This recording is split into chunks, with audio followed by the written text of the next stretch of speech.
Good evening, everyone. If I could have everybody's attention and get everybody to their seats, and now we're getting the bright lights up here, so I won't be able to see you all for much longer. I'm Robert Lominack, Chair of the Richland 1 Board, and I want to welcome everyone here for this exciting night. I want to thank all of you for being here. This is a Monday evening. It is cold, really cold, and it is cloudy, and it's December, and y'all all made it out here.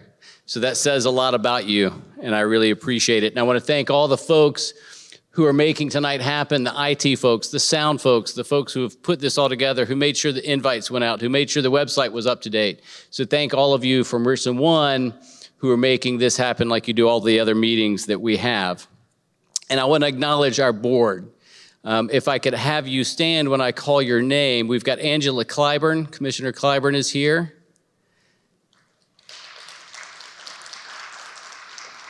Commissioner Richard Moore. Commissioner Aaron Bishop. And Commissioner Erica Hersey. I suspect that Commissioner Devine will be here shortly, and I know that Commissioner Weston sends her regards. She's out of town, but I want to thank the board for being here and acknowledge their service. Dr. Walker is going to get up here and give a fairly detailed, long presentation. And so if I was really good at my job, this would be the time for me to make some jokes and loosen everybody up and get ready for it. Thankfully, Dr. Walker is quite dynamic because I've been told by my own children, my former students, and my current colleagues that I am not funny and that I should stop trying. And so we won't get any jokes from me tonight. The board has a lot of hard votes. We make a lot of tough decisions. The most important and hardest decision we have is to hire a superintendent, and I've said this repeatedly. Last spring, when we voted to hire Dr. Walker, it was unanimous. And on behalf of the board, while there are always going to be some votes that each one of us may regret, or if we might do it differently, this ain't one of them. The entire board is thrilled with the work he has done over the last 6 months. And as you will see tonight, he and his team have listened to literally everyone in the county, from family members, teachers, every employee had the chance, community members, business folks, individual meetings, group meetings, listening sessions all over the district. And all of that has been so important because that's provided the information upon which his report and his findings to you all and the community and the board have been based. And you will also learn that Dr. Walker is not afraid of getting in the weeds. There is no stone too small and no detail too small or trivial to ignore. And that's important because so often the weeds are where we can identify not only the problems, but the solutions. But what Dr. Walker is also really good at is making sure that you stand up once in a while and look out across the weeds and make sure you're not losing the big picture. And he's got a really good balance of managing all the little things, but making sure that they come together to form a vision. And so I want to thank him for all the work that he's done. The board's next step with him will be to talk about the shared vision based on these findings, and then we'll collaborate and make sure that we all understand what that vision is and how we're going to get there. I have been thrilled to get to know and work with Dr. Walker for the past 6 months. I want to thank him for all that he's done. We look forward to the next 20 years. And with that, I'm going to welcome Dr. Walker up here. Thank you.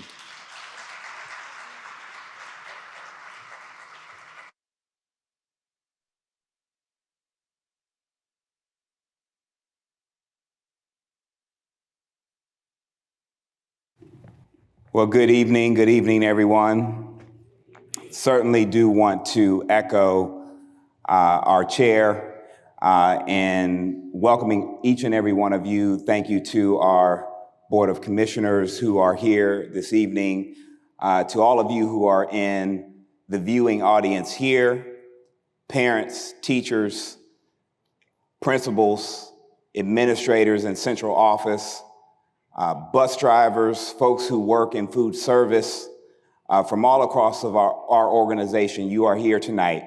And I also like to welcome our viewing audience that will be viewing the live stream or will be watching the recording. Your voice matters, and it is so important for you to be engaged in this process as we continue to rise together. And so with that being said, it was sort of interesting. A short while ago, I heard a quote that reminded me of the importance of the occasion that we are gathered here for tonight. And that quote is a mixture of two languages. One is the language of the Maasai people in Africa, and the other is Spanish. And the phrase is "Casarían en guerra de la comunidad." Casarían en guerra de la comunidad. And that phrase put together represents a question that I think is so important for us to situate our thinking and our mindset as we look at these findings tonight. That phrase means, and how are the children of the community? Kind of interesting, the word "the" before children represents a whole class. And so it's not how are some of the children of the community, it's how are all of the children of the community. Sort of interesting, when you look at that word community, it's really a combination of two words, common and unity. And that word unity means interest, and so it's common interest. And when you look at the common schools movement in the United States and in South Carolina, it was really based upon the recognition that children matter and that children are of common interest to all of us. The common school movement, later formed the public school movement, was based really off of the representation that we need to invest in children for four critical reasons. One, because educating children is vital to a healthy democracy. Two, because there's this idea of productive utility. Most of us have heard the phrase, "an idle mind is the devil's workshop." And so there's a recognition that we need to engage children in thinking because we don't want them involved in criminal activity. We want them off the streets. And so we want to educate our children for democratic citizenship. We want to educate our children so that they are productive citizens and not involved in behavior that will lead them astray. We also want to educate our children, the third reason, for economic advancement. There's an understanding that it's important to educate children because we want to make sure that the economy, that they're able to participate in a thriving economy. We also, the last reason, understand that it's important to educate children because they are the social advocates of our future. And so people like Benjamin Elijah Mays, who coined the phrase that the greatest tragedy in life is not failure, but it's complacency. It's not doing too much, but it's doing too little. Benjamin Elijah Mays was born in South Carolina, although before the Common Schools movement, he went on to be a president of Morehouse College for over 27 years. And one of his students, we all will recognize the name, is Dr. Martin Luther King Jr., who changed the trajectory of a nation. Children matter. So as we're thinking about our work tonight, I'd like you to think about this phrase in an expanded way, because I'd like to suggest to you that the phrase is not just Casarían en guerra de la comunidad, but most appropriate for tonight, it would be Casarían en guerra las escuelas de la comunidad. And how are the children of all of the schools of the community?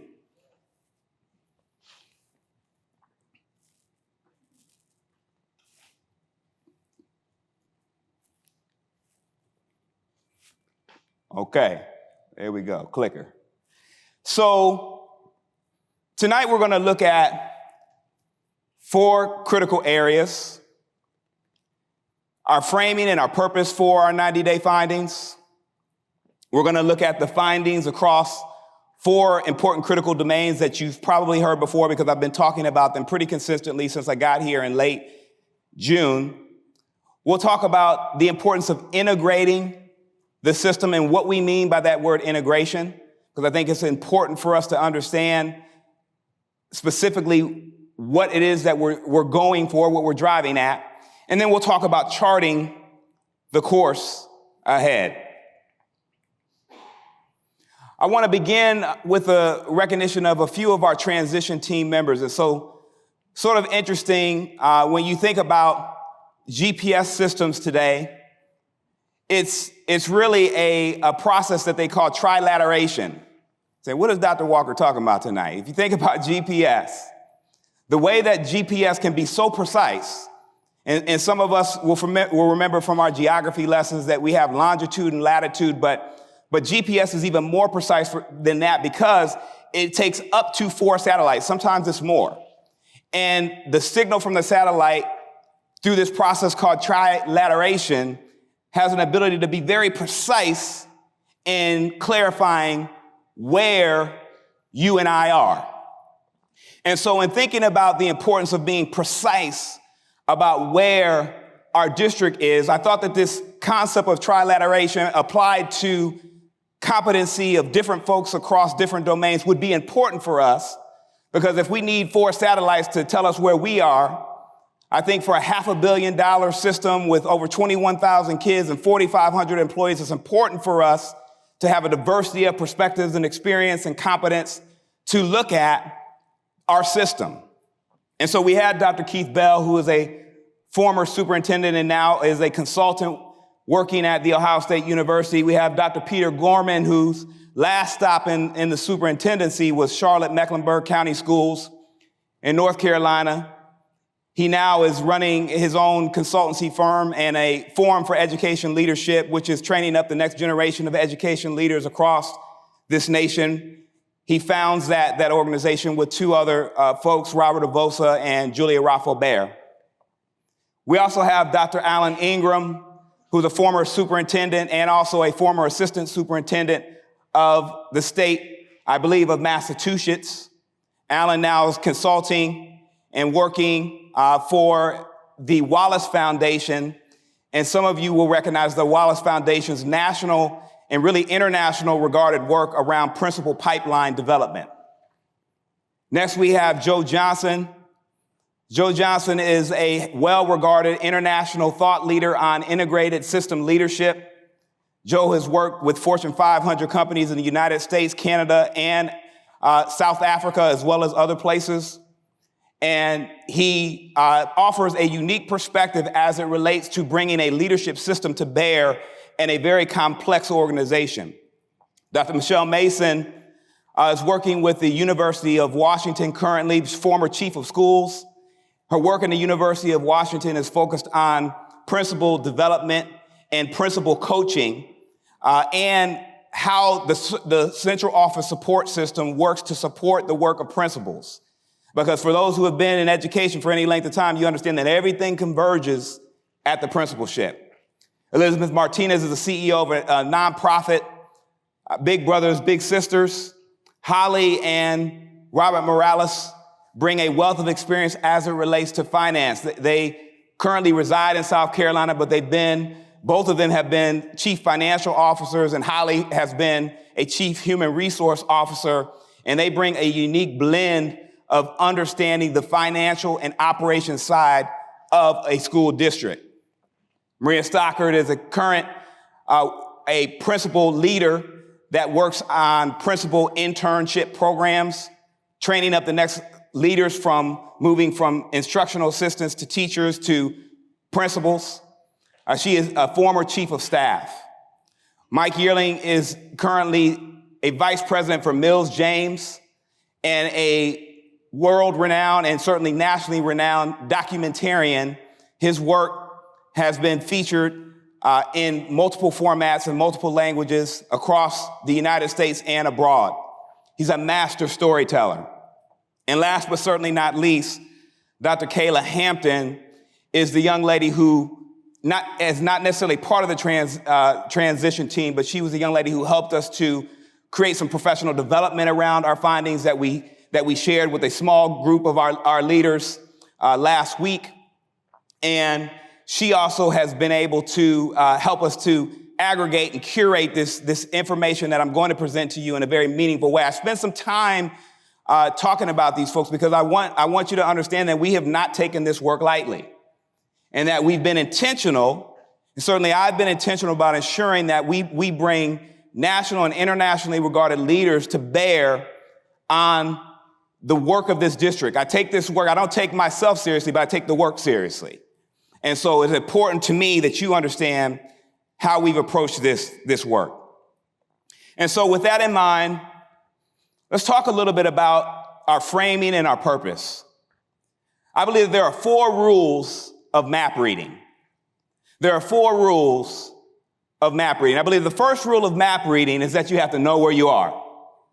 Sort of interesting that we're in the holiday season after Thanksgiving. Some of you participated in Black Friday or Cyber Monday. If you went out to any of these malls, or particularly the big malls, when you get out of your car and you walk up to it, and usually the first thing that you look for is a sign, and you look for that red dot that usually says what? You are here. Some of y'all went shopping, all right? I saw your cars in the parking lot. We got money to spend in here. So if you've been to a shopping mall, you understand that you have to first know where you are. And so this part of our journey, these findings represent our process for saying, hey, this is a clear picture of where we are in the district. And here's the important thing to know, that we are somewhere. There are no unsatisfactory schools in Richland School District 1.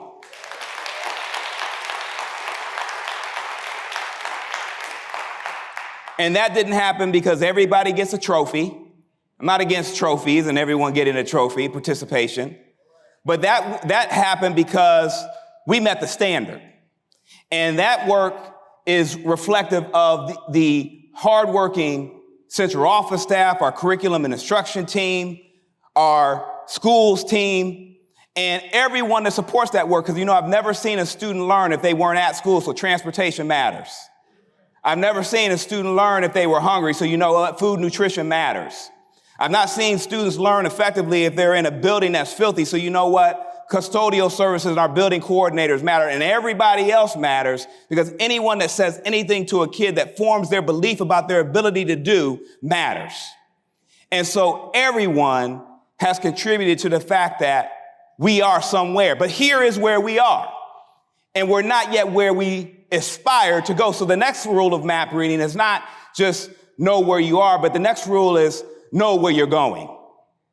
And so what will happen, as Chair Lomanak mentioned, after we go through the finding processes, is that in January, we will have an opportunity to share out with you our vision for Richland 1 2030.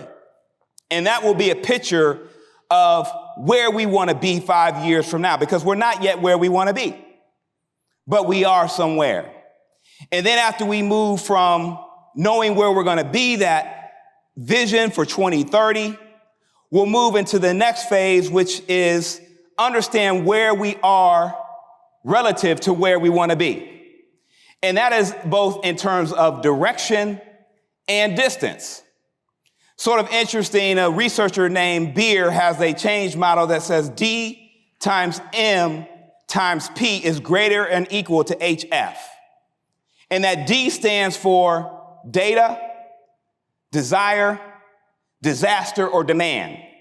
Meaning that there has to be some sort of data, there has to be desire, there has to be disaster, or there has to be demand, times M, which is a model for the future, that's our vision, times P, which is our processes that we're going to utilize, is greater or equal to the hindering factors that we will face. But the reality is there are hindering factors. And so when we are engaged in this process of orienteering, where we're saying, this is where we are, this is where we want to be, let's understand the distance and the direction to get there, it really is an assessment, it's a diagnosis of the environment, stakeholder dynamics, all of the things that are going to impact that journey. Certainly on the way there, if you can imagine, if we were taking a trip, if we were in the forest, if we were hiking, and I'm not a hiker, but I'm saying to imagine if you're hiking, there would be barriers, there would be rocks, there would be cliffs, there would be things that we'd have to maneuver around, which doesn't mean that we won't make it, but it does mean that if we're not mindful, we could find ourselves in a precarious situation. And then lastly, what we will do is chart the course. And that really is our strategic planning. And so we will spend time as a system, and there will be a concurrent process with our Board of Education where they're helping to give us the guardrails and the priorities. And then internally, as our employees working together, we'll be looking at how it is that we move together in an effective way, how we set the course, how we set up benchmarks in order to get there, because you don't make a journey all at once. There has to be stages to the journey. And there's also a vehicle for change. And so we need to make sure that we're clear about how it is that we're going to transport ourselves from here to there. And that's our culture. And so we have to be clear about what the principles are that are going to guide our behavior, how it is that we're going to treat each other and talk to each other and treat other people. Those are the things that carry us from our now to our future. But I believe that has to be explicit. And so vision is a comprehensive, detailed vision, a picture of the future that includes everyone. And culture has to be explicit on what the principles are that are guiding the behaviors and what those behaviors are. And it has to support and hold everybody accountable to that end. So what are the areas that we looked at? There were 4 critical areas that we thought it'd be important to be mindful of from a diagnostic standpoint. And so the first of those areas is academics. And academics are our instructional routines, it's our curriculum, it's our learning conditions, everything related to teaching and learning, which is our core business. That is why schools exist, is to be institutions of learning. And I believe that that teaching hasn't occurred until learning has occurred. And so that was a critical area to make sure that we had an understanding of what is the health of our organization as it relates to academics. And then we said, okay, but academics can't happen without all those supporting actors and all those supporting folks that help to make sure that kids are ready to learn, that teachers can learn, and that principals can guide the schoolhouse. And so we looked at business and operation, which includes our finance, technology, HR, all things operation. Was an area that we did a deep dive in. And so we had teams of folks that were looking at each of these areas. And so in academics, we had Dr. Alan Ingram, Dr. Michelle Mason, and Maria Stockard looked at that. Academics and business operations is really where Holly and Robert Morales spent their time focusing on those areas of operations, HR, and finance. And then in communications, we had 3 practitioners in Keith Bell and Mike Yearling and Elizabeth Martinez that were focused on how are we doing with our communications. And communications, not just meaning external, because certainly there's a communication that happens from the district to the community, from the district to our households, from the district to our various stakeholders, but also how are we doing with communication internally. And that refers to how it is that we are communicating with each other inside the organization. And then also it's important for us to understand how those messages are getting received, and is there an opportunity for two-way feedback in that messaging? And then lastly, in district-wide effectiveness, Dr. Peter Gorman spent most of his time looking at our governance team, which is really how our Board of Education and superintendent and my cabinet team, how we're interacting. And then Joe Johnson spent much of his time looking at our systems. And so he sat in a lot of leadership meetings at various levels, observed interactions with stakeholders, all to give a perspective of how is the district functioning as an overarching whole? Because that is critical to our success. And so what did we look at from a methodology standpoint? And that word, don't get scared by methodology, it's just the method. And the method that we used was we wanted to make sure that we incorporated voice. And so for us, it was critical for us to make sure that everyone knows that every voice matters. Because this work is a work that is about children. Not some children, but all children. So that means where all children come from matters. And so we wanted to make sure that we had a representation of voice. And so the Lower Richland cluster was represented, and AC Flora and Dreer, those clusters were represented, and Eau Claire and C.A. Johnson were represented, and Columbia High School was represented in there. And we wanted to make sure that we had a sound representation of all of our clusters in different parts of our district. So we conducted those 16 in-person listening sessions, and we went to where people were. We started off at Garner's Ferry Recreation Center, and then we were at the Rockbridge Club, and we were at Zaz on Divine, and I'm not going to name all of the different places that we went to, but I was on roller skates. I'm going to tell you, I was a whole lot of places. And we shared with people we're going to continue to do that, but it was important for us not just to understand individual voice, but also to understand voice as it relates to place. We then also had a myriad of survey responses. And so we had a survey that was out for months that we shared during the 90-day period to say, hey, we want to hear from you. And we got significant responses from various stakeholders, to include elected officials and business leaders and folks who are parents and grandparents or just residents of Richland School District 1. And we said it's important for us to get your voice. And we also reviewed a myriad of documents related to each of those critical areas. So in academics, we reviewed our trend report from SC Ready data and from our performance at our schools as it relates to our testing data. And we looked at those end of course exams at the high school level, and we wanted to see where are we performing over time. But we also looked at some of the phenomenal work that has been done already by our team around our transformation model and our instructional leadership model. And some of you may not know it, but we have districts that are coming to us because they see the type of growth that we've had in our schools. And success doesn't happen by accident. Success happens by design.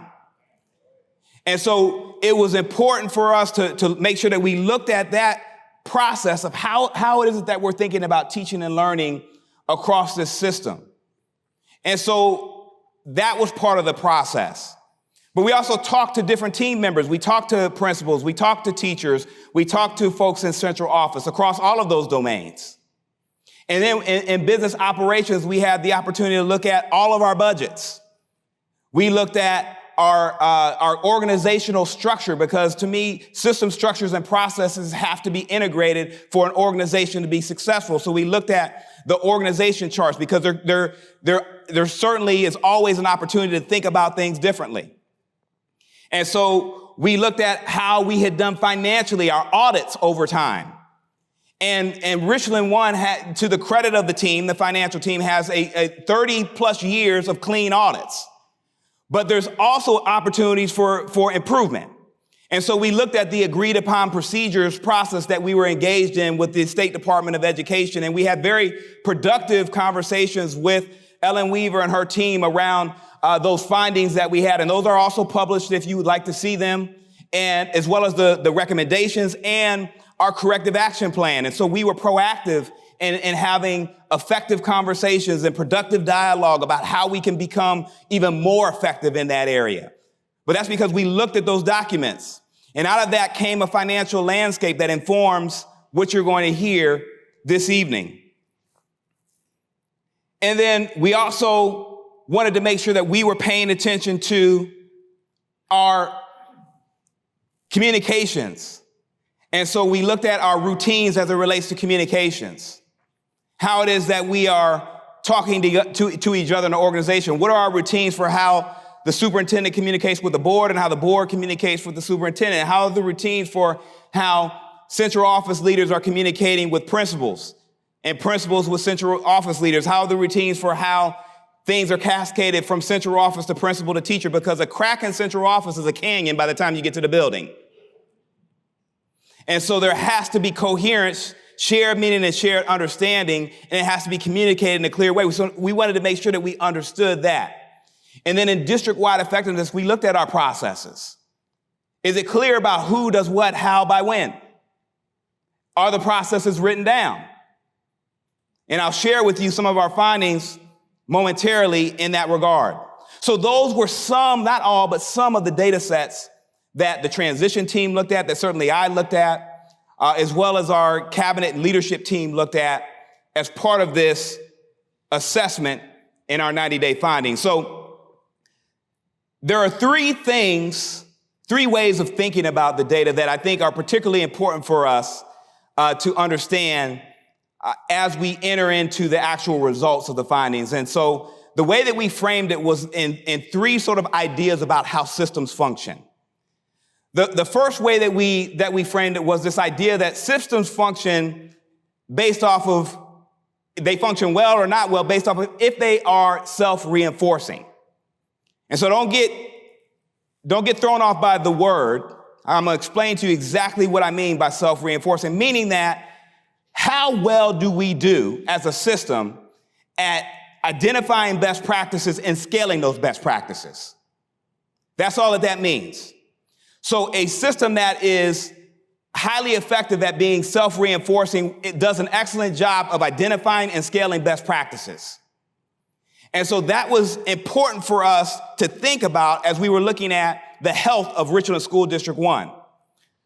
And so when you think about what it means for a system to be self-reinforcing, one of the best examples that I can come up with, and I'm not a Formula One guy, and it's interesting, Joe and I were having this conversation the other day. When you watch Formula One racing, which is just the race cars that are going around the track, but not about the race cars, but about the pit. When you look at the pit, and there's videos out here on this, there's usually 5, 6, 7, 8, 9 people that when that car pulls into that pit are actively engaged. And so some are doing the nuts and the lugs. They're unloosening, and then you have somebody else that jumps in and tightens those nugs and puts the new tire back on. You got somebody that takes the gas cap off, puts the gasoline in, pumps the gas. You got somebody else who's putting the oil in. And it all happens in a split second. But the videos that are out there on YouTube, and you can look it up later, slow it down. And it's an extremely complex process. And so when we're talking about how well we're doing with self-reinforcement, how well are we doing with slowing down when something's working well? We're not just glossing by it and saying, oh, that was great, we did that. Really slowing down and saying, what just happened there? In detail. And then saying, okay, what are the critical attributes of that activity that we can explain to others and scale effectively in an organization? Self-reinforcing. Best practices taken to scale. Self-learning, what does that mean? Self-learning means that an organization is able to take data and use data.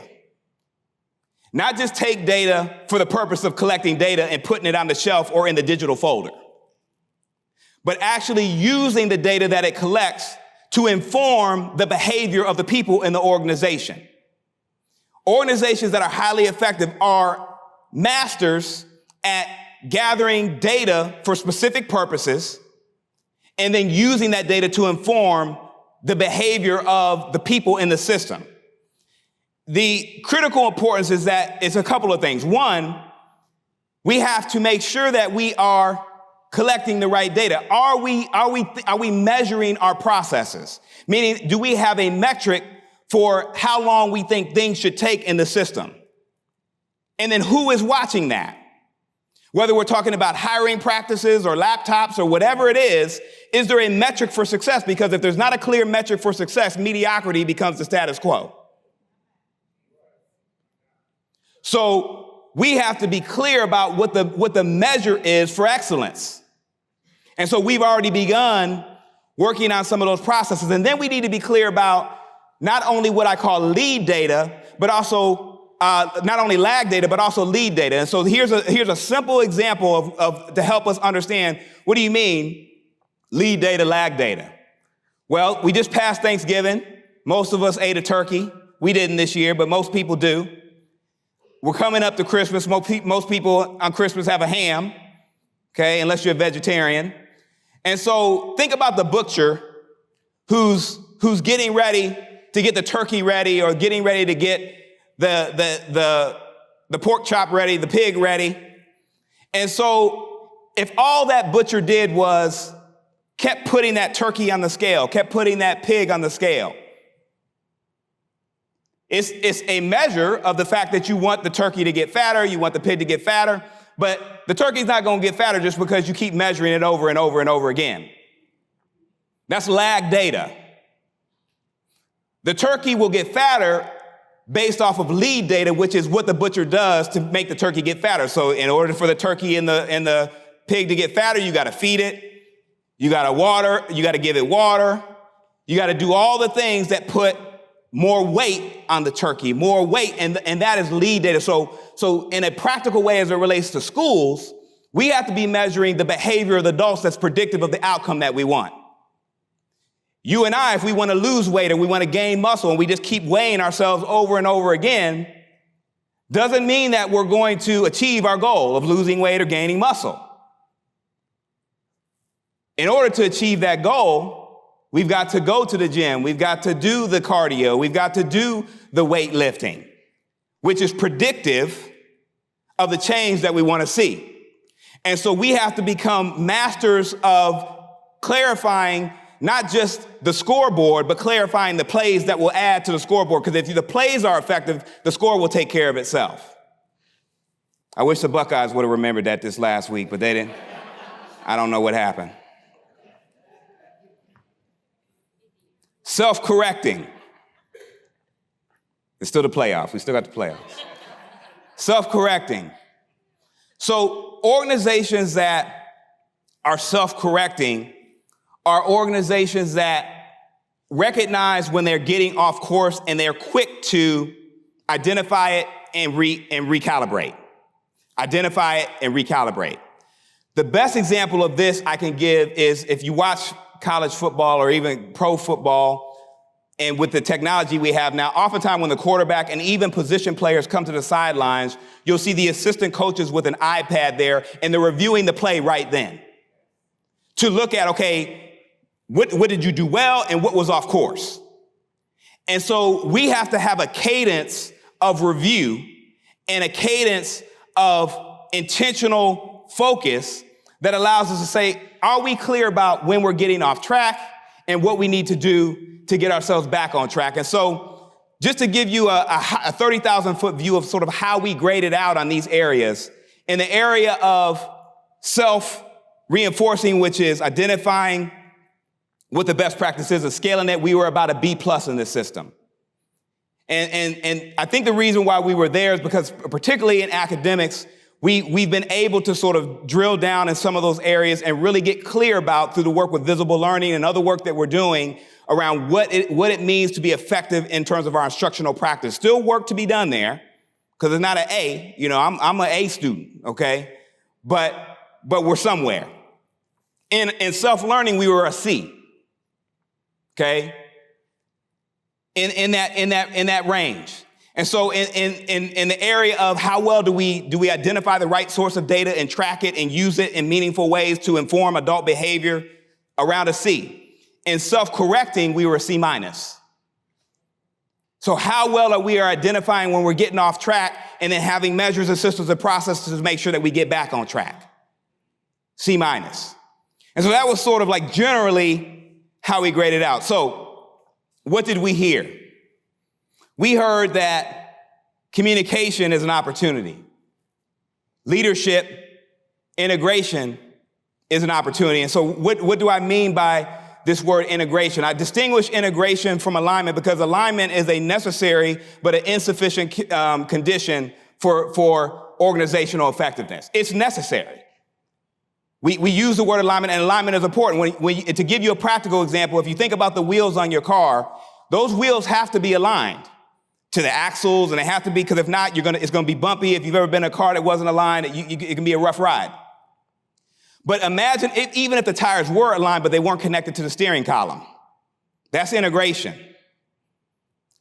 Imagine the body system that we all have, the complexity of it, the heart, the lung, the kidneys, all of the things that go in.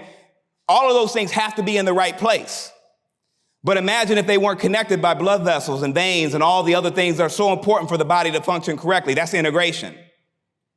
And so we have to have the right people on the right seats on the bus. That's alignment.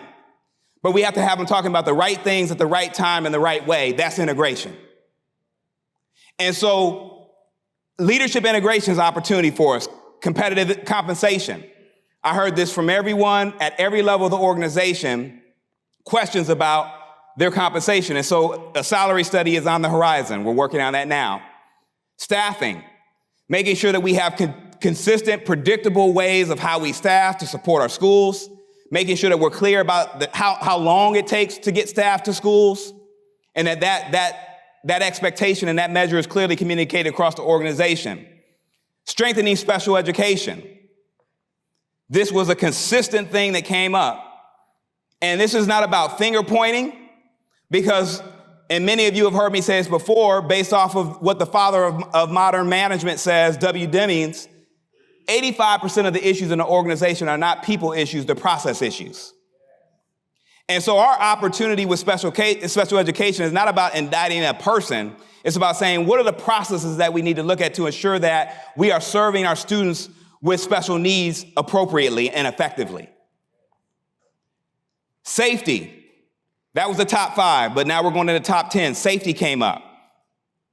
Concerns about behavioral expectations, facilities improvements. One of the documents that I didn't mention that hasn't been publicly released because it's not finalized is our facility conditions assessment. That was one of the documents that our transition team looked at. And so we've had work that's been going on that started before I came, facilities condition assessment to look at all of our facilities, and all of our facilities are in different places. That's the headline. So it's something that we're going to need to attend to in the near future. Access to resources. This was something that our students, in a resounding way, shared with us. I meet monthly with a group of students from every high school, freshmen, sophomore, juniors, and seniors, 4 students from every high school. I meet with them monthly. And we mix them up with the team that helps me work with them. Dr. Tracy Cooper is leading that effort, but Karen, Amber Mackey, and others have been part of that effort leading up to the transition to Dr. Cooper. But when we met with that team, we mixed the kids up and we said, okay, now we want you in different schools. I don't want you sitting with everybody from Lower Richland. I want Lower Richland kids with Dreer and Floor and Columbia and C.A. Johnson. Let's mix it up. Eau Claire, let's mix it all up. And give us some feedback. And one of the things they said was, well, man, we don't all have access to the same program opportunities and the same resources. Kids said that from the mouth of babes. Career and technology education. What we heard is that that's critical. And student recognition. Again, that was really led by students saying, like, hey, this is something that we do, but we'd like to see more. Okay, so strengths that we're building on. Great teacher-student relationships. I'm telling you, I've been to some of these schools. I've seen some of the hardest working principals, some of the most focused principals. So our teachers are doing the thing. I mean, teaching from bell to bell, from moment to moment, from the moment kids get there to the moment they leave out the door, a passion and a heart for children. And that's happening here right now in Richland School District 1. Our programs, we have CTE, AVID, and JAG. So CTE is the Career Technical Organization. AVID is a precursor to AP and IB, and that's Advanced Placement and International Baccalaureate, and trying to help us with some of the acronyms. Our JAG program is Jobs for America's Grads, and that's in our high schools. So we have programs to offer our students that allow them to be successful and give them clarity on where they want to go and how they can get there. We've done a pretty good job with community engagement. We have several active partners. I think there's opportunity for us to expand in that area there, but we've done well. Support structures. Those are things that we've done well. So we have some student leadership support structures, both in the schools and from a district standpoint, that contribute to a positive learning environment. Strengths to build on. So what are some opportunities that we have? Clear sequencing from our communication to clarity, to add clarity. So making sure that the right people hear the right things at the right time in the right way is the basic message there. Making sure that we have consistent expectations. I talked about this opportunity to integrate processes. And so when you think about integration as it relates to an organization like us, very few things happen in isolation. Most things that happen in a school district happen across multiple departments. And if those multiple departments don't have coherence, shared meaning and shared understanding about what they're doing, we're not going to be effective. Take a look at it this way. If I say, hey, we're going fishing, and it's a collective act, and you say, great, let's go, and we get there and we don't have the things that we need, we're not effective at getting the fish, it's probably because we don't have the same idea of what it means to go fishing. Are we using a hook, line, and sinker? Are we using a net? Are we using a spear and a harpoon? Are we using explosives? I wouldn't recommend it, but you could do that. That's a method. But if we're going to do anything collectively together, there has to be clarity on exactly what it is that we're going to do and who does what by when, how. If there's not clarity in all of those things, and particularly if it's happening across multiple departments, we're going to be less effective than we otherwise could be. Staffing and stability. Making sure that we're clear about how to strengthen our hiring timelines. That was one thing that came up several times. And again, I'm not pointing at people, I'm talking about processes. But we got to be clear, it shouldn't take forever to get from inception to completion, not just in hiring, but in many of the things that we do from the organization. We have to be clear about what the cycle time is, meaning how long does this take for something to get from beginning to end? And if there's too much work in progress, then that's an opportunity for us to attend to what is actually going on there. This idea of access, ensuring that there's consistent access to resources and materials across the system. And right now, it's intermittent. Some programs and resources are more accessible in certain places than others. And our kids were the ones that led most of that conversation. We got some feedback from teachers to that regard as well. And then looking at system integration, which I've talked about the importance of integrating the system. And I'll share a little bit more about that as we progress this evening. So academics. What were the critical areas that we looked at in academics? Our instructional routines. And instructional routines are just the things that happen a consistent way, how materials flow in the classroom. And there's been a lot of intentional work by Eunice and Dr. Prince and our executive directors and others on the team, certainly Deputy Rivers, since she's been here. We've been laser-like focused on continuing to strengthen those practices.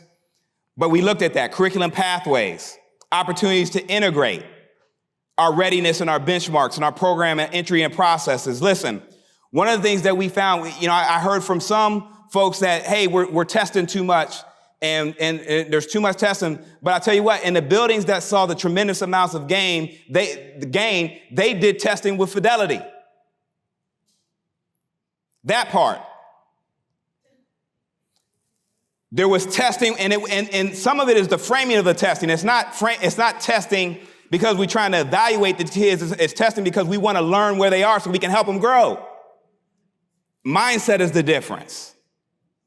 So tests aren't for punitive purposes. Tests are for informative purposes so that we can be more effective. And we need to learn from our buildings that saw gains that went from average to excellent.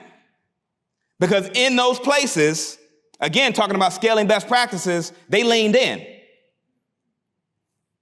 Learning environments, opportunities to integrate facilities in our class structures. And so, again, every learning environment across the system is not right now is not consistent. So there's an opportunity. Engagement and attendance. And again, this is an opportunity for how we make corrective adjustments. So we need to be more proactive because I've never seen a student learn that wasn't at school. And so we have to be clear about the fact that attendance matters. The kids have to be here. We can be doing the most effective thing ever, but if those kids are not here, they won't benefit from that excellent instruction. So what's driving the variability in our academic system? There's some opportunity for us to look at our core conditions in terms of staffing, facilities, and our learning environments. There's an opportunity for to look at how we integrate more predictable routines. And so again, success is intentional. Success is not magical. It's patterned and well executed. And so if we can identify what the predictable routines are associated with success, we can be more effective. And let me tell you, the first predictable routine associated with student success is them believing that I believe and that you believe they can learn. And they can learn at high levels.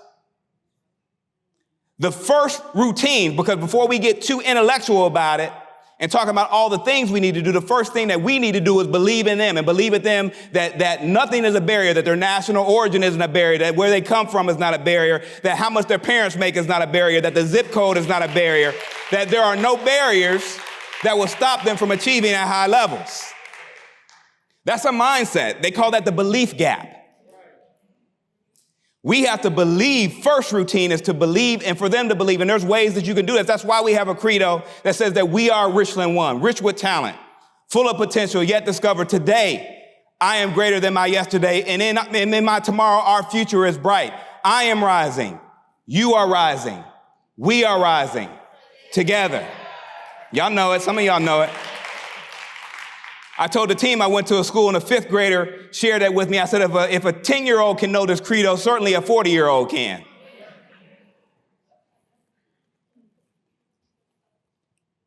Enhancing our curriculum through coherence, connected materials, making sure that we have to be precise. The margins are thin. When you're an Olympic athlete, the margins between first and eighth are thin. So we don't have time to waste. We got to be clear about what we're using and what we're not and why we're using it and how we're using it. Modernize our equipment and our systems. So we're in the process through our operations team of looking at doing an audit of our systems and our technology and where those things lie across the system. Okay, business operations. The main areas that we looked at across business operations, finance, certainly. What are our predictable timelines? Do we have unified reporting? And so when you look at that, we have many things we had in place because as I shared with you, we've had clean audits, but the reality is there's still opportunity. And so when we looked at the agreed upon procedures, and you can go and look at this, it's online, we've already shared, and the corrective action plan that we created and shared and was approved, you'll see some of the clarity that we're getting around these areas. Human resources, clearer communication loops, updated processes, transportation, integrated routines, routing, and stable timelines. So there's an opportunity for us to make sure that we are going slow to go fast. You ever heard anybody say, hey, we're going to build a plane while we're flying it? I mean, that sounds really cool. But I don't want to get on the plane and the pilot say, hey, we're getting ready to take off, but we're still building. You'll be okay. We're going to change the fan about while the motor is running. I don't know about you, but I like all my fingers. So we should stop the engine, change the fan belt, and then turn it back on. If you want to go fast, go alone, but if you want to go far, go together. It's an African proverb. If you want to go fast, go alone. If you want to go far, go together. Procurement, making sure that we're clear about our workflows. And again, the biggest thing that I've seen in the opportunity around process here has been, let's make sure we're clear about who does what, how, by when. Let's make sure that interdepartmental process have interdepartmental feedback. And let's make sure that we're clear about how it is that we're measuring. There must be a measure because average is not okay. So establishing a clear measure. Technology. We know that we had a challenge with laptops this year. It's predictable that every year students are going to need laptops. When we started digging into it, some people were saying, hey, who are you going to fire? Who are you going to process issue, not a people issue. And when you have multiple people across an organization that aren't talking for whatever reason, you can get into an outcome that is less than effective. So we've been able to attend to that through one of our standard operating procedures, the whole team. I've told them the new phrase, you're down with SOP? Yeah, you know me. Standard operating procedures. That's our new refrain. They said they're gonna play the music, the clean version. The clean version. Some of y'all know what I'm talking about. Just the instrumental. What is operations telling us? Workflow modernization, to streamline our processes. One of the things that we got to go from paper to digital. We got to go from paper to digital. Technology provides an opportunity for us to reduce human error. Part of the thing about variability, not only process, but if you can remove the human and put something in that is a technological instrument, it reduces the fact, because you and I are humans, we're going to have errors. So if we use the processes and the platforms that are available to us, that helps us there. Integrated timelines, clear handoffs.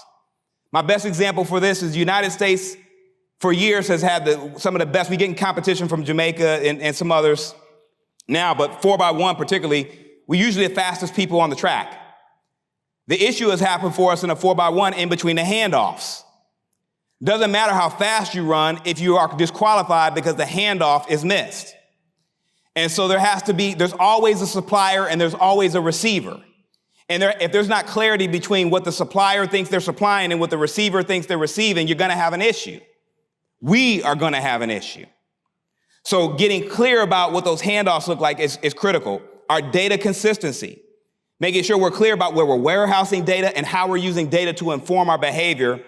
And then our school readiness, ensuring consistent conditions across all of our schools as it relates to work orders and other things. Same thing about work orders as it relates to hiring. Okay, what's the goal for the completion of a work order? What's the time? I don't want to just guess about the time. What is our goal time? Because again, if we don't have a clear metric for success, then anything is acceptable. And we got to think through everything that goes into the process of a work order from inception to completion. And the team has done a remarkable job starting to work on this. And we're in a good place. We're certainly in a better place. And so that is an opportunity for growth across the system. That has been consistent. Communications. Our internal communications, our external communications, and our leadership communications. And so I talked about this a little bit already, so I won't belabor, but our internal communications are how are we talking to each other in the organization? And is the sequencing of it in a meaningful way? Are the right people getting the right information at the right time within the organization? So making sure that that is clear. We've developed some improvements as how we're delivering information to principals, because I was a principal for 10 years, and principals, most busiest people on the earth. And so when you look at how you're getting information, it can't be coding, it has to be an iPhone. They don't have time to read all that code. We got to make sure that it's to them in a way that they can get to so that they can get about the rest of their day. And so we're continuing to improve in those spaces like that. External communication with our external stakeholders. We are going to be, my commitment is to be transparent, and we're going to be transparent. And what I've discovered is that transparency and trust are sisters, and trust is extended to the limit of truth, no further. And so our cadence is going to be, this is what it is. So you can look at the findings from the agreed upon procedures, you can look at what the recommendations were, and you can look at our responses, and then you build trust by saying what you're going to do, doing it, and then saying what you did. And we have a timeline internally that is for us to check. We've done this, and then come watch us, come monitor us. We're inviting that. That's how you get better. Players get better from feedback. People get better from feedback. Feedback is our friend. It's not something to shy away from. And so we have to be an organization that craves feedback, that pursues feedback so that we can get better. That's why I have a coach. I had one of our employees say today, man, you have a coach? Yeah, I have a coach. Because I'm modeling for everyone else that if I'm growing, you should be growing. If I'm learning, you should be learning. So we have to be open to feedback. Leadership communications. How is our communication between board and superintendent? And the board knows, our board of commissioners, that we've worked on some of that. We said, okay, this is how we have a weekly update that goes out to them. And we've talked about, okay, how are we going to communicate? What's the flow of how people should communicate with the board? And when there's an issue in a school, the first step isn't, okay, call the board member. The first step is talk to the teacher, talk to the principal, talk to the executive director, talk to the ombudsman, talk to the deputy superintendent, talk to the superintendent, then talk to the board. And so leadership communications, how are we going to communicate? The board has a set of folks on my team that they can communicate with at any given time. So if you're not clear about roles, goals, and processes, we'll be less than effective. Communication levers, we have to be predictable. Communication should be predictable. People should know, okay, every week, the board knows this Friday update is coming from Dr. Walker. It's coming. Every week, I meet with the board chair. Most every week, sometimes we miss due to different things going on. I'm calling every board of commissioner member. Every commissioner gets a call. Hey, how's it going? We need to be predictable. Integration. How is our messaging integrated? Context. Is there a clear rationale behind why we're making the decisions we're making? Sometimes it's not that it's not that they're against what you're doing, it's that they don't understand why you're doing it. And so we have to spend some time making sure that the why around the things that we're doing is clear. Sequencing, coordinated communication rhythms. I've told our team there should be 48 hours between the time that you get an email or a call and the time that you respond. It doesn't mean that you have to have the answer to the person in 48 hours, but it means you should respond saying, hey, I'm in receipt of this email, and this is the timeline when I'll be able to get back to you and let you know how things are going. Because that has to be coupled with the sequence and the order of operations. Because if people are saying, hey, it's been 2 weeks since I had an issue, yeah, they're going to go talk to the board member. So, two-way loops. There has to be opportunity for communication out and opportunity for communication in. District-wide effectiveness. Standard operating procedures, I've talked a little bit about, but standard operating procedures, just us having clarity about who does what, how, by when. And if it's a shared process, then all the stakeholders are involved. And I believe that people who are closest to the work should be involved in the creation of the process. So if I'm a teacher and the process impacts me, a teacher should be part of that input. I've shared that with the team. We should be sitting in central office coming up with stuff that's impacting principals and teachers, and we've never once talked to a principal or a teacher.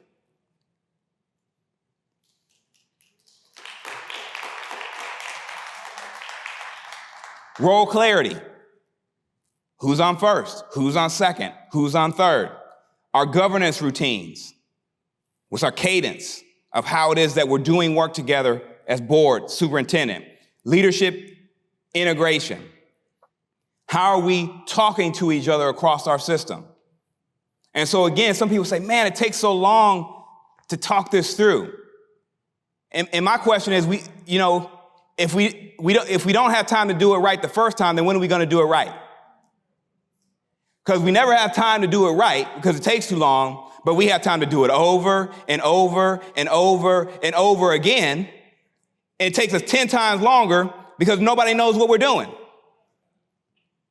So we have to take the time, which is different for some of us. It's a different way of working. But once you take the time, then you can go fast. You have to go slow to go fast. You can go fast, but going slow comes first because in going slow, you can get confidence and clarity so that when you go fast, you're going fast together.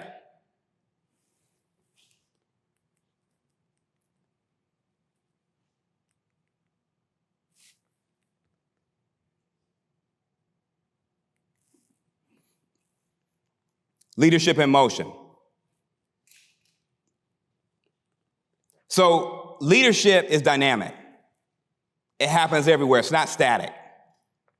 Leadership happens at the board level. The board is responsible for establishing our priorities and giving us those guardrail expectations. Some of you remember the days where your mom or your dad tell you, hey, just be in before street lights come on. That didn't happen in South Carolina. I don't know, in Ohio that was a thing. Y'all don't have street lights here? Okay, I was just checking. Well, that's a guardrail. Meaning you can go out and do anything you want between the time that before the street light come on, but once the street light come on, you need to be in the house. So the board gives us guardrails, saying, okay, Dr. Walker, you have this area to operate in. But they give us that clarity. They give us clarity around priorities because we can't do everything well right now. Okay? And I believe in an abundance mindset, but we have to be clear about what we can do with the resources in a most effective way right now. That trickles into the superintendent's work of integrating the system and the cabinet of translating strategy, schools of implementing daily, the staff to support and provide the delivery of instruction, and then our families and our community partners that have to partner with us in this education process. So our goal is an integrated system. Our goal is to be integrated in our academics, our business operations, our communications, and our overall district-wide effectiveness. How are we going to do that? We have cross-system opportunities, predictable processes. Again, success isn't magical, it's patterned and it's well executed. I always said if my processes are sound, the results were sound. Everywhere that I've led, from when I was a teacher, it was always focused on what is the play? What is it that I want students to do? I found out that if I supported students differently, they would get different results, the same kids. So when I was an English teacher for years, and the kids were doing Canterbury Tales, which is not the most exciting stuff if you've read it. And I had them writing this argumentative essay, and man, the products that I was getting back, I was like, what's going on? And then, I said, well, maybe it's the teacher, which was me. So I gave them an outline. I gave them a model of mastery, meaning an exemplar of this is what excellence looks like. I took one of the characters, all these characters taking a journey. Some of y'all know what the story is, but all these characters taking a journey in Middle Ages, kind of middle times. And I took one of the characters and said, you can't write about this one, but this is my exemplar. You know what? Those same kids, the products I was getting back was way better. The products went from an average of C to average of B+. Same kids, different teacher. So we can have predictable processes, and integrated communication is important for us. Our messaging has to be timely. Standardizing the conditions, making sure that there are consistent conditions for programmatic resources and for material resources across the system. So where you live should determine the quality of your education and the access to educational opportunities. Data and operational integration. Again, moving from paper to digital, and making sure that we're clear on those workflow timelines, and we have clarity around our expectations of how we're measuring success. Those are our key levers. And then we're going to chart the course, and we're going to do this work together. It does not happen in isolation. We got a lot of work to do together, but there's joy in the work when you're doing it together. There's joy in the work when you have clarity about why you're doing the work. There's no work I'd rather be doing. What better profession than to impact the future? I always say that teachers are a national treasure because they impact the greatest natural resource that our country and our world will ever see. And it's not gold, it's not oil, it's not diamond, it's children. Sure. And for me, I will always be a teacher. I'm teaching in different ways, but I'm a teacher at heart. And my care and my concern, and I would say my love is for children, and love isn't mushy. Love says stop, love says no, but love is the desire to benefit others, even at the expense of self. That's what it is. And I don't believe that this work can be done well outside of that mindset. If you'd like a deeper dive, because I know I have some folks out there that just like information, they like data. There's 47 pages of a deeper dive that's going to be available in about 5 minutes. And that's the report. It goes into deeper context and a deeper detail around all the things that I've shared. I just wanted to share some of the highlights and the general principles around how we thought about this, but there's an opportunity to look at the deeper dive there in the report, and it will be up in just moments. I'd like to make sure that we spend some time ending the way that we began. Que serían en guerra las escuelas de la comunidad. And how are all of the children of all of the schools in the community? And it's important to me that folks know that this is nonpartisan work. I'm here for children. And so whether you're a conservative or a liberal, whether you're a Republican or Democratic, all are welcome. We're working for kids.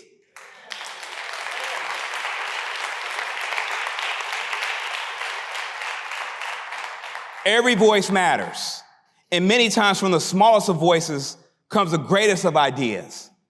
So your voice is welcome, and it's important for you, whether you're in the audience tonight or you're viewing online, whether you're viewing live or whether you're viewing the tape later, that you know that your voice matters, and we want you to stay engaged as we continue on this process. There are several folks that I can acknowledge this is not exhaustive by any means, because even today I met with Sarah over at United Way, and so had an awesome conversation with her. And United Way is not represented, but this is not exhaustive, but it certainly is representative of some of the major partners that we've worked with. And Ovetta Glover has been such an awesome partner with the NAACP. I did get that right, Ovetta. She makes sure it's not NAACP, it's NAACP. Certainly Ellen Weaver at the South Carolina Department of Education and her team have been awesome partners with us as we continue to improve and work to make sure that we have everything that we need to be successful to serve kids in the greatest way possible. Our Board of Commissioners, this work could not be done without them. And I know Chair Lomanak often says how fortunate he is to have me, but I feel fortunate to serve certainly with the chair that I have and with the Board of Commissioners that I have, because it's not this way everywhere. I have a group of folks that are willing to allow me to lead, that they come alongside me. They ask me tough questions, but they're there because they too want to see our children be successful. That's important. It doesn't happen without you. Our state and our federal legislative folks that are out there, I've met with both state elected officials and federal elected officials, county elected officials and city elected officials. So many of them have been critical to helping to inform. The Chamber of Commerce has been critical. Midlands Tech, I mean, I could go on. All these things are here. I won't be exhaustive, but you need to see that these folks were part of informing this process because they care about kids in Richland School District 1. And so this work, if done well, has to be done together. And I would ask, just as our last parting thought before we take questions, we have to rise together. So I want you to look at your neighbor and say, we are Richland 1. Okay, some of y'all just caught you were sleeping, so now that you woke up, when is he gonna be done? It's over. It's over. All right, so you woke now. All right, look at your neighbor. Tell him, we are Richland 1. Now tell him, I approve this message. Listen, it's one thing for me to approve this message, but it's another thing for you to approve it. And if you want to go fast, you go alone. If you want to go far, you go together. And listen, I certainly approve the message, but I need for Kelly Rivers to approve the message. I need for Eunice Williams to approve the message. I need for Inga Ferguson to approve the message. I need for all of our commissioners to approve the message. If only I'm approving the message, it doesn't work. I need for parents at Creighton to approve the message. I need for parents at Sanders to approve the message, and parents at Hopkins to approve the message. Parents all over have to approve this message. We need for our political elected officials to approve the message, for our pastors to approve the message. For anyone that cares about children, they must approve this message. And when we all approve this message together, we'll rise together and we will see the educational system that our kids deserve, and the outcomes will take care of themselves. Thank you very much. We're rising together.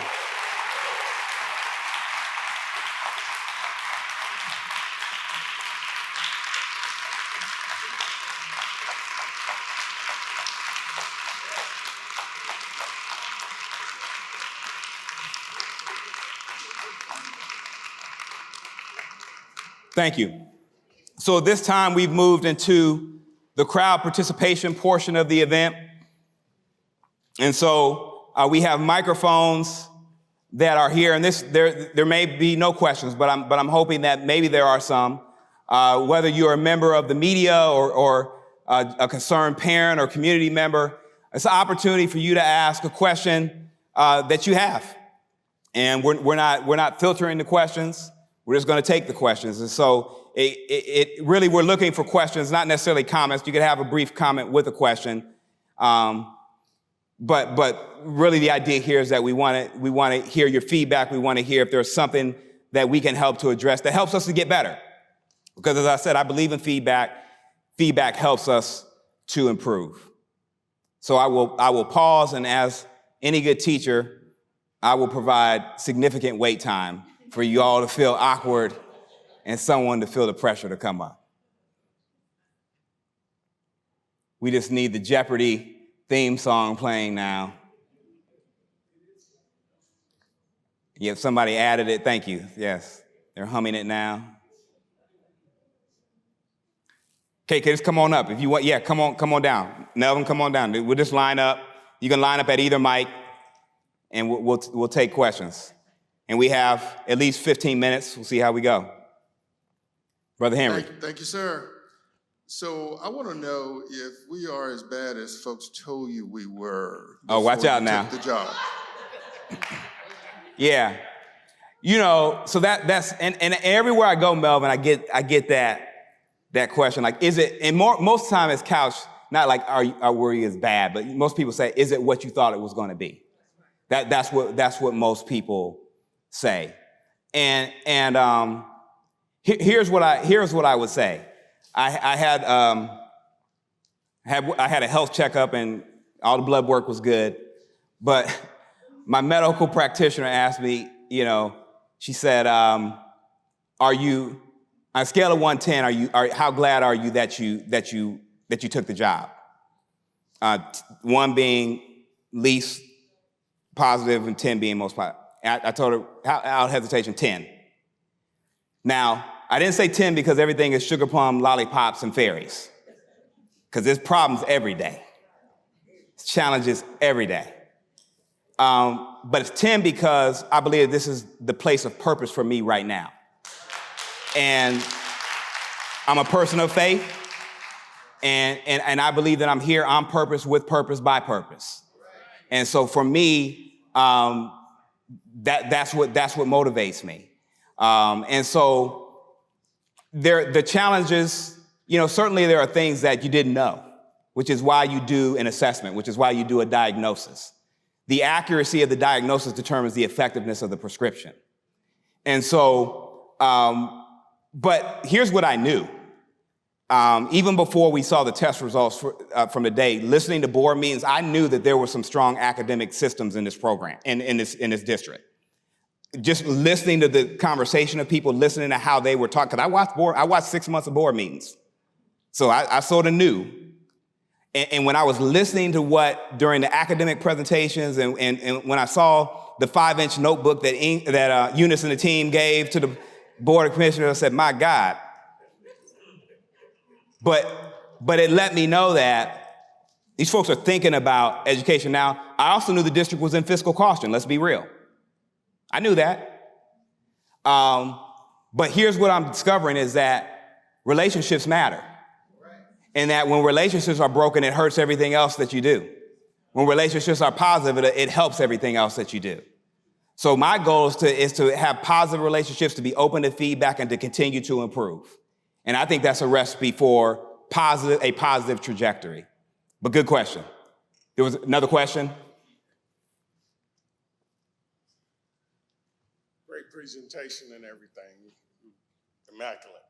My question is, I'm more of a finance guy, accounting and finance guy for about 35 years.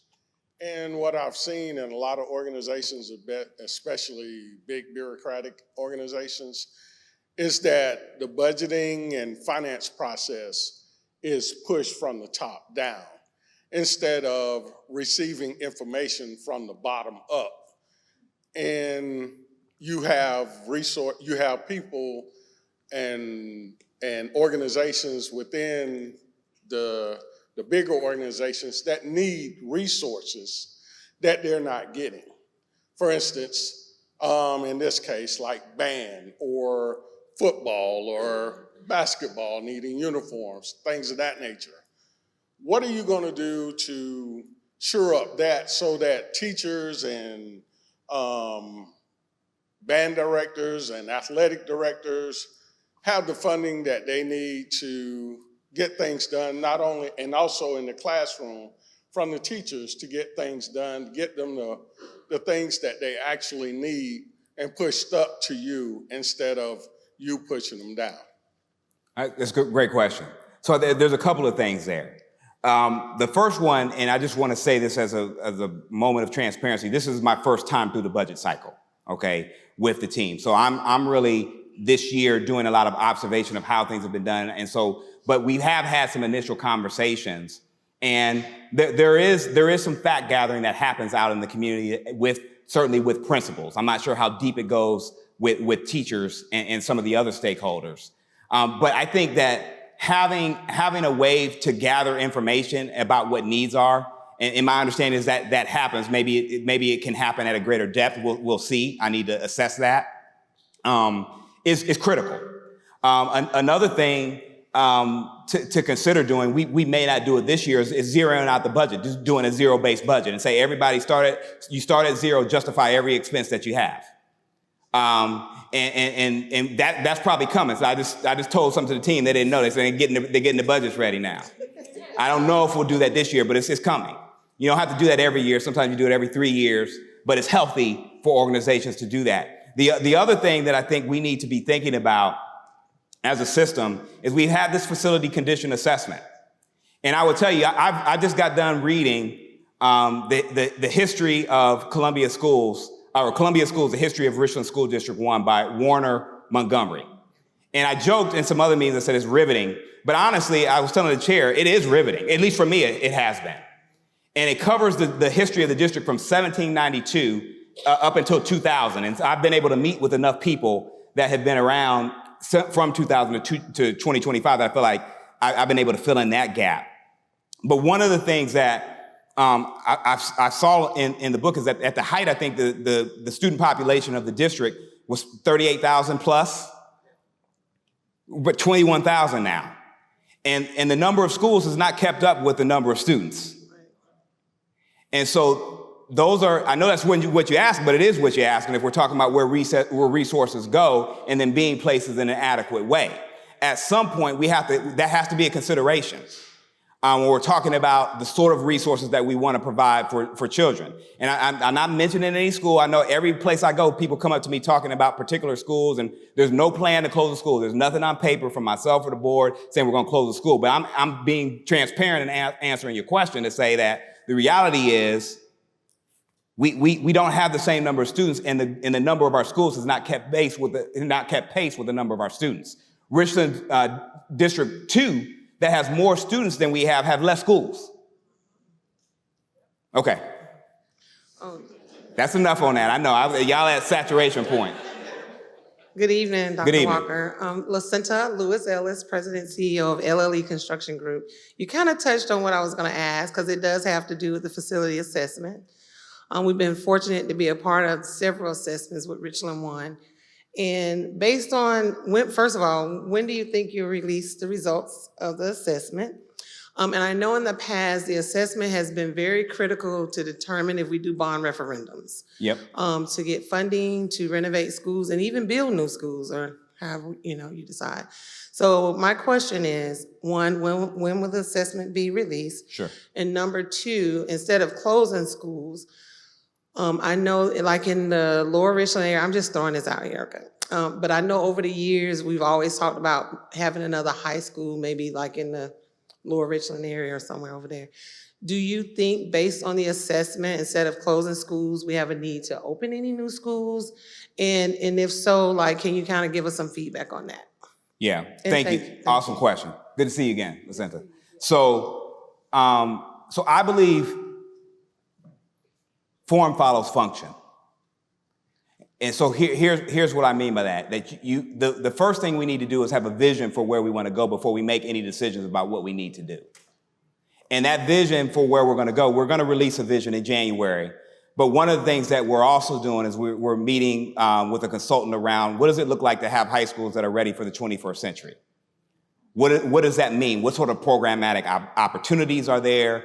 That we got to be really clear on the function of how we want our schools to function. And then we can have a meaningful conversation about form. Now, to the specifics about the facilities condition assessment, it's still in draft because there's a third part that is not yet completed. And the third part of the study that goes beyond looking at sort of capacity and utilization and all the metrics that go into talking about how effective a facility is the market study. And the market study looks at where the expected growth is going to happen throughout the region, specifically in the footprint of Richland 1. And that's not done, it's not completed yet. And so we want to release that all together. We expect that it will be this in the 26th year, in fiscal year 26, or should I say in fiscal year 27, but in in the 2026 year, that will be released. Not sure exactly when. We want to make sure that we first have an opportunity to share with the board, and we have a meeting scheduled with the board in the spring to talk through the results of that assessment. And then at that point, we'll have, once we have dialogue with the commissioners, we'll say, okay, we're ready to release. But it's important, I think, that we first get really settled in our vision and where we want to go. And then I think that facility conditions assessment can come alongside and say, okay, how does it make sense for us to get there? But I think you're right. I think it's not about necessarily closing schools. That's the wrong mindset. I think the mindset is, what schools do we want? Because people won't let go of something that they have until they have something to move forward to. And so we got to be very clear on what we're moving forward to. So what we have, you can put that in context. It's still hard. It's hard. I was part of a team. We closed 5 schools in my former district, and you thought we took somebody's firstborn. It was tough. I'm just going to be very transparent. It's tough because people love their schools. It doesn't matter if there's 50 kids, 100 kids, 2,000 kids in the school. People love their schools, but we've got to make decisions that are best for the district, and we'll get there. But first, vision. Yes, sir. My name is Andrew Marriott. I'm a student at Columbia High School. I love it. I have 2 main questions for you. First, what are your continued plans for the magnet program? And second of all, Richland 1 as a whole has a major lack of school psychologists. Do you have any plans to bolster our numbers? Well, my wife's a school psychologist, but I don't know if she's going to come and work where she at. She got a job she loves. Now, thank you for your question. And this young man, I will say, very impressed. You're the lawyer, right? Yes, sir. Aspiring lawyer. I remember you. Went from when I was over at Columbia High School and spoke very eloquently then and now. And so I'm pushing you towards intellectual property law because I see that in your future. So think about that. But to answer your question, I think magnet programs are fabulous, and I think that it's to our advantage and to our benefit to really think about how we scale and expand those. Obviously, some of our magnet programs are grant funded.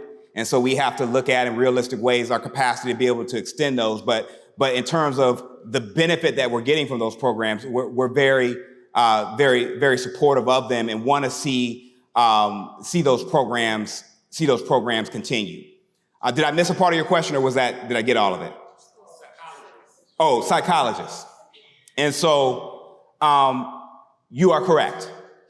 And so, which is why special education was on our list. Part of it has to do with staffing.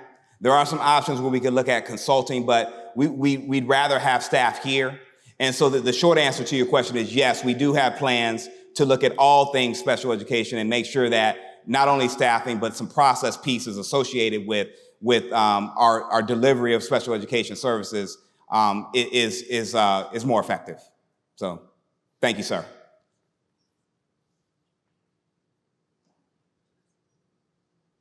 Okay. This is a good-looking group. When I came in, everybody was sitting at the back of the church, but now it looked like some people got courageous and came up toward the front, so thank you for that. Listen, I appreciate you more than you know. This work cannot be done by Dr. Walker alone, and I believe that it is rising together. So, thank you, whether you are a parent, whether you're a staff member, whether you're a grandparent, a concerned citizen, an elected official, a business official, whether you're a member of the board of commissioners, wherever you are, we cannot do this without you. Thank you so much for what you do. All my executive assistants back there holding the fort down, look at them. I'm gonna get shout out to the executive assistants in the back. Judy, Dana, Jacinda, and all the folks that support what we do. Shout out to the technology team. Shout out to Karen and the communication team, working tirelessly. Shout out to the security team. Make sure nobody jump on me on my way out to the truck. I need you. Everybody's important, okay? And so we just want to continue to stay engaged. Look, stay tuned. Dig into this. You may not have the time to go through 47 pages of a report, but you can go through the slide deck. The slide deck will be published. It's a little bit, I think it's 20 slides or something like that. You can listen to this again if that's what you want to do, or you can read the report. Some people like the details. And there is an opportunity for us to get feedback from you. And so that's our last slide. Do ask before you go that you give us feedback. There's also feedback QR codes in the hallway there when you go out. But please make sure you scan, because this only helps us get better. We're moving now into a period of visioning.